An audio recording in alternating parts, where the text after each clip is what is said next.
No bloco anterior, nós mostramos uma reportagem sobre a vacina HPV. Para continuar falando sobre a importância de se prevenir, que eu converso agora com a médica ginecologista, Tânia Giaró. Boa noite, doutora Tânia. Muito obrigada pela presença. Doutora Tânia, como a gente viu na reportagem, né, a importância, né, das meninas tomarem essa vacina, não é isso? É uma forma de prevenir, né, contra o câncer de colo de útero. Verdade. O câncer de colo de útero é o terceiro câncer que mais mata mulheres brasileiras. E, portanto, ele deve ser prevenido ardentemente. A forma de transmissão desse câncer é especialmente por este vírus, né, HPV, e, portanto, é considerado uma doença sexualmente transmissível. Se a gente vacinar contra esse HPV, que é um agente que pode desenvolver o câncer de colo de útero, a gente vai ficar imunizado, portanto, vai baixar, né, a quantidade de câncer de colo de útero no Brasil. Essa vacina foi lançada na Austrália, onde ela foi implantada antes de ser implantada no Brasil. Portanto, a gente tem estatísticas, né, australianas mostrando que o câncer de colo de útero em mulheres australianas diminuiu em 87% após a implantação da vacinação em massa. Quer dizer que não tem contraindicação, como a gente viu, né? Todas as meninas de 9 a 11 anos devem ser imunizadas, devem receber a vacina. Sim, não existem contraindicações. Todas as meninas devem sim receber essa vacinação. Existem efeitos adversos. Esses efeitos adversos podem aparecer com qualquer vacina, né? Febre, dor local, o local ficar vermelho, também pode acontecer alguns sintomas neurológicos passageiros e nem sempre são por causa da vacina, e sim por causa do nervosismo, da ansiedade. E recentemente foram constatados alguns casos de convulsão pela vacina do HPV, no estado do Rio Grande do Sul, e a vacinação foi até suspensa, mas não foi comprovada que foi devido a essa vacinação. E foram efeitos adversos passageiros e que não, de jeito nenhum, podem prejudicar essa vacinação.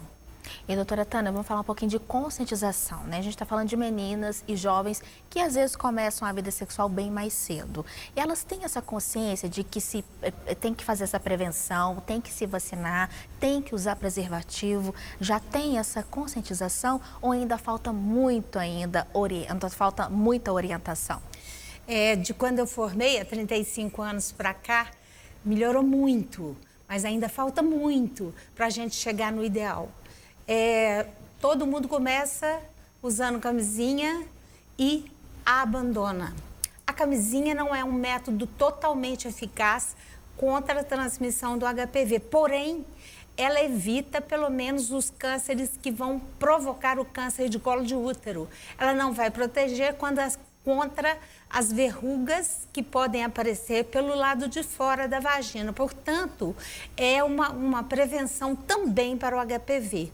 E também não se o sexo oral for feito com a camisinha, vai haver uma proteção da mucosa orofaringiana. Então, a camisinha é de suma importância para proteger, inclusive para o HPV, mais especialmente por outras doenças importantes, né? Como o HIV, contra a gonorreia, né? Contra a sífilis. Então, assim, deve ser usada sim, constantemente. E eu costumo falar para minhas pacientes que a camisinha faz parte do vestuário feminino. Se ele não tem, você deve ter essa camisinha para ser usada, porque você vai estar protegendo a sua saúde. E a do outro também. Também. Do parceiro, doutora Tânia. Quais são as principais dúvidas que as meninas, ou até mesmo os meninos, né, que a gente vê bastante aí, a gente lê bastante, a gente conversa muito com os adolescentes também em algumas matérias. As dúvidas que as meninas têm mais frequentes, quais são? Elas querem saber como que é transmitido o HPV. Então, eu preciso falar que o HPV basicamente é transmitido por relação sexual genital-genital, pode ser transmitido por orogenital, ou seja, sexo oral, ou também pode ser transmitido por mão, por exemplo, manual genital. Ou seja, a pessoa que possui o HPV e passa a mão nesse HPV e estimula com a mão a outra pessoa, também pode transmitir. Elas gostam muito de saber se isso é uma doença somente sexualmente transmissível. E, de fato, assim, a gente considera, porque 97% dos casos ela é considerada de transmissão sexual. Entretanto, ainda não se pode afastar que ela seja transmitida por objetos contaminados por esse vírus, como sanitários, como calcinhas de uso comum sem serem lavadas, né? E alguns ambientes, né, que ainda não estão totalmente descartados, né, como transmissores também desse vírus HPV, pelo nosso pouco conhecimento, que eu tenho certeza vai aumentar dia a dia. Além de ginecologista, a doutora Tânia também é sexóloga e conversa muito também com os meninos, não é, doutora Tânia? As dúvidas dos meninos também são essas? Sim, eles preocupam-se com a transmissão e preocupam-se também, né, com o que vai acontecer com eles, né? E se eu tiver esse HPV, eu vou ficar curado? Eu vou transmitir para outra pessoa? O que vai acontecer comigo? Eles ficam preocupados com isso tudo. Na verdade, não existe um tratamento contra o vírus. A gente tem a vacinação preventiva, mas depois que já apareceram as lesões, não existe um tratamento para erradicar o vírus do organismo. O que a gente pode fazer é tratar as lesões visíveis, as lesões que aparecerem. É importante a gente falar que o HPV é um vírus que vai desenvolver-se como câncer de colo de útero em pouquíssimas pessoas, né? Menos do que 5% das pessoas que foram contaminadas pelos HPVs 16 e 18, que são os que mais levam ao câncer de colo de útero, menos de 5% vão desenvolver a doença. E assim mesmo, existem outras condições que a pessoa tem que ter para desenvolver esse câncer de útero, não é só o HPV.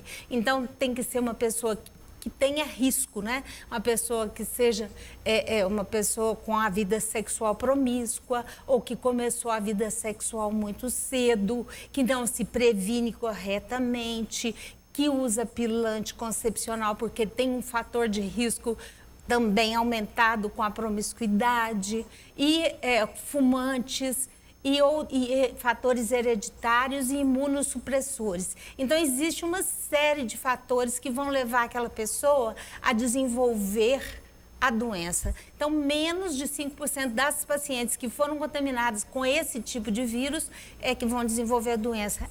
Eu tenho que falar também que existem mais de 100 tipos de HPV. E se você se contaminou com um, não significa que você não vai se contaminar novamente com outro tipo que outra pessoa tiver. Ou seja, se você teve HPV já, não justifica você não usar mais a camisinha, porque você pode pegar outro tipo de HPV. Se você teve um HPV que levou a verrugas genitais, você pode ter um HPV depois que leve ao câncer de colo de útero. E é importante também a gente falar. Estou falando muito, mas é porque eu quero esclarecer muito, você desculpa. Não tem mas problema. eu quero falar que, geralmente, os vírus que dão a verruga genital, eles são considerados pouco oncogênicos, porque são os que eles mais veem, o que eles têm mais medo. E eu queria falar que os que levam ao câncer de colo de útero, geralmente eles são invisíveis ao olho. O colo do útero não é visível. Então, as meninas têm que fazer preventivo de câncer uma vez por ano, após o início da vida sexual, para ficarem tranquilas e ficarem sabendo se tem ou não algum tipo de lesão se desenvolvendo no colo do útero ou na vagina, porque ela não consegue inspecionar isso sozinha. Por isso é importante que as meninas, né, vão ao médico, façam o preventivo e também tomem a vacina. É importante sempre reforçar, né, doutora Tânia? Sim, porque a prevenção sem dúvida. começa bem cedo, não é? Começa. E, de fato, essa faixa etária de 9 a 11 anos ainda não tiveram, provavelmente, contato sexual, uma faixa muito boa de ser vacinada, apesar de que eu acho que essa faixa podia ser estendida, 9, 13, ou talvez até todas as mulheres que ainda não tiveram HPV abaixo de 28 anos. Sempre é bom prevenir, não é, doutora Tânia? Verdade. Muito obrigada, tanto o homem quanto a mulher. Verdade. Muito obrigada, então, pela sua presença aqui no Universitário Notícias. Sempre Uma à boa sorte. noite para a senhora. Obrigada para vocês todos. Boa noite.